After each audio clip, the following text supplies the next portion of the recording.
Al-Quran tidak menunjukkan tentang perilaku tersebut. Apabila Dr. William tidak dapat memahami Al-Quran, maka tidak lantas berarti Al-Quran salah. Al-Quran menyebutkan, mereka hidup dalam komunitas, membahas mengenai binatang dan burung yang hidup berkelompok dalam komunitas. Halnya manusia, ayat tersebut tidak membahas perilaku.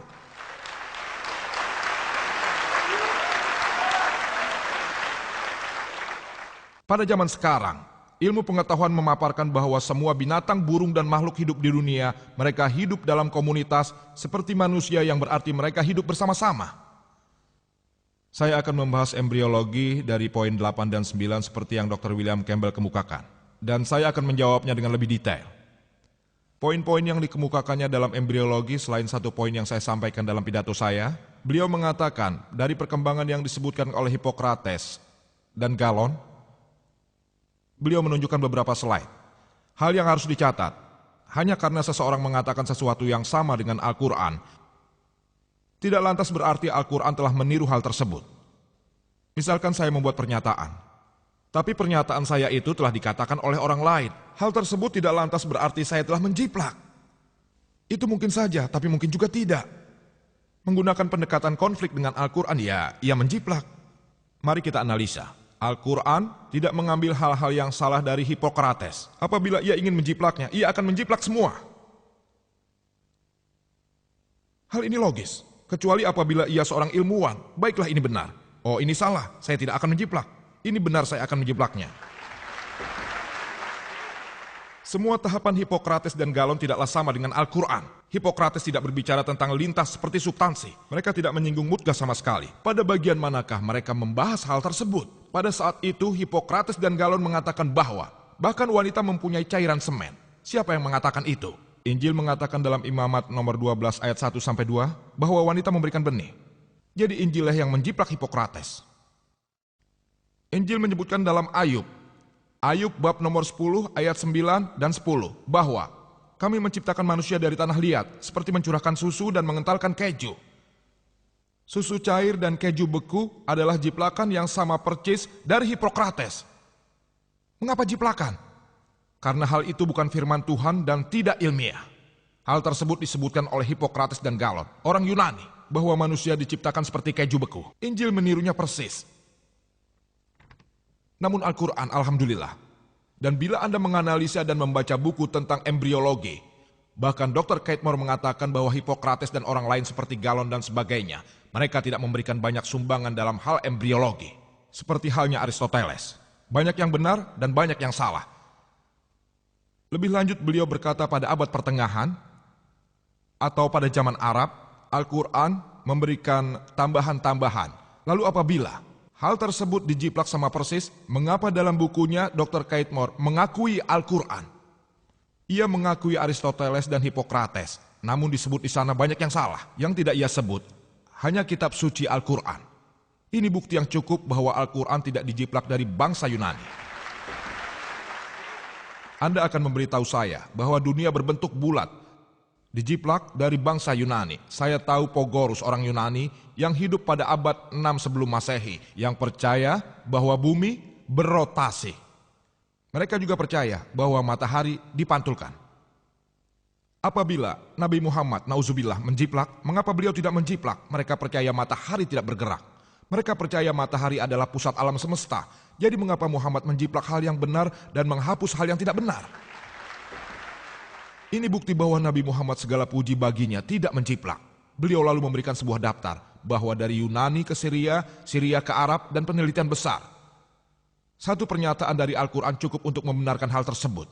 Al-Quran menyebutkan dalam surat Al-Ankabut 29 ayat 48 bahwa kamu tidak pernah membaca sebelumnya sesuatu kitab pun, dan kamu tidak menulis sesuatu kitab dengan tangan kananmu.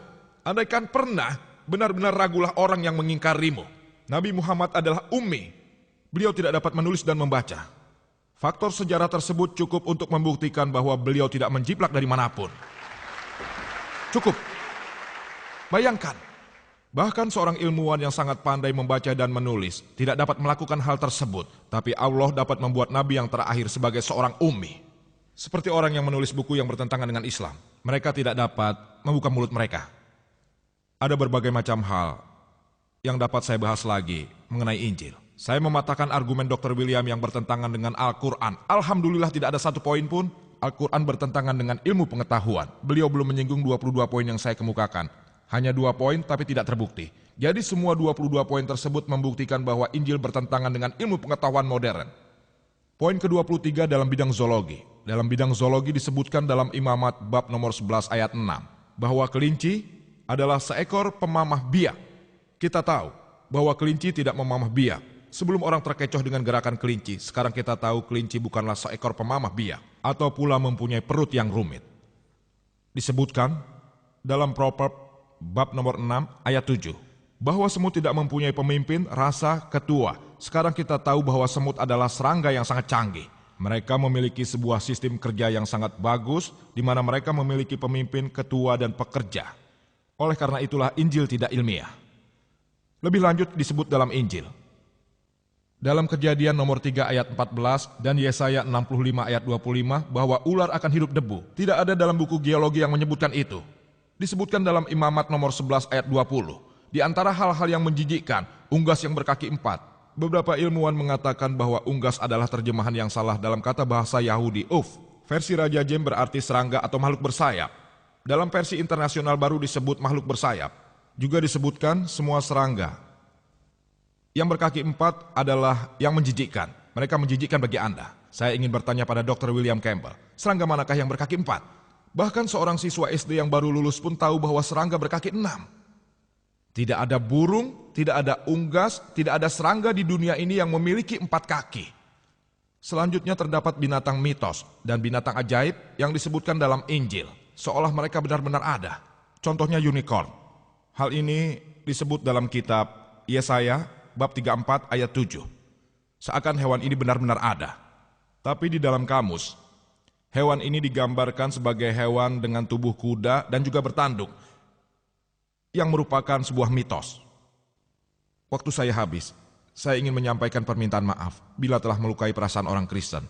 Itu bukan maksud saya. Ini hanya tanggapan terhadap buku Dr. William Campbell untuk membuktikan bahwa Al-Quran tidak bertentangan dengan ilmu pengetahuan. Dan Injil meskipun ada bagian yang kita perhatikan mungkin merupakan firman Tuhan, lengkapnya bukan firman Tuhan. Saya ingin mengakhiri pidato saya dengan kutipan dari Al-Quran yang agung dalam surat Al-Isra 17 ayat 81. Wa qul jal haqqu wa jahaqal batil. Innal batila kana zahuqa. Katakanlah yang benar telah datang dan yang batil telah lenyap. Sesungguhnya yang batil sesuatu yang pasti lenyap. Wa akru dawana anil hamdulillahi rabbil alamin.